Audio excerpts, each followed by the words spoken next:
Hi, I'm Megan Barrio, one of the CAN certified nurse injectors here at Cynthia Gregg, MD, Face and Body Specialist, and I wanted to talk to you about lips today.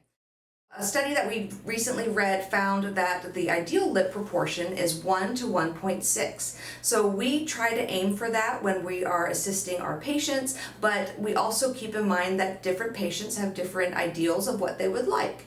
So with that in mind, I did want to give you a couple of examples that you could go off of to see if maybe you fit into one of those scenarios, or if there's something else, we're happy to talk with you about that as well.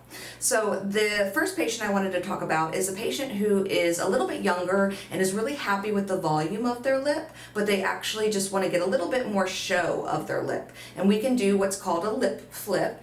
We put neuromodulators, 2 to 4 units, in the upper lip muscle, and it helps to give that lip a little bit more pink show. And it's very pretty, very natural for the patient. And it also gives them an idea of what their lips could look like if we were to do a little bit of filler in the lip, and it's a good stepping stone for them.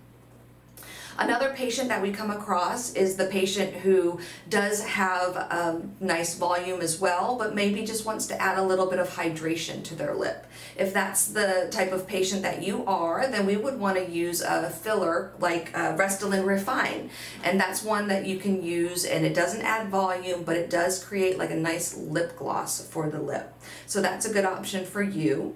Another patient might come in and they don't have a lot of volume, and we can do that. We can do that with Restylane Kiss. That would be one of the other options that you can do, and it just helps to, it's a little bit more of a higher G prime and cohesivity, so it helps to really increase the volume of the lip.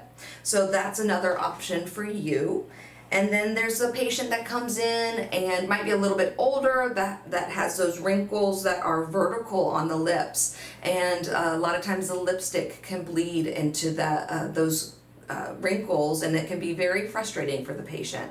So if that's you, then what we would want to do is kind of a twofold approach. We'll take a neuromodulator and inject that into the upper muscle of the lip to help decrease the ability for you to make those wrinkles, and then we'll fill in with a dermal filler along the border of the lip to help smooth out the lip and make it a little bit less likely for that lipstick to crawl up into those vertical lines. So you can do that as well, and that might be a scenario that you have.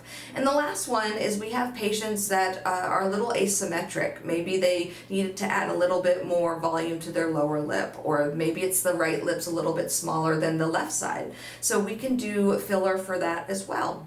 And there's lots of options. There's more different scenarios that you can come across that we can help you out with, and we would love to do that. If that's something of interest, give us a call and set up a consultation with one of our nurse injectors. We're happy to meet with you and find out what would be the best option for you.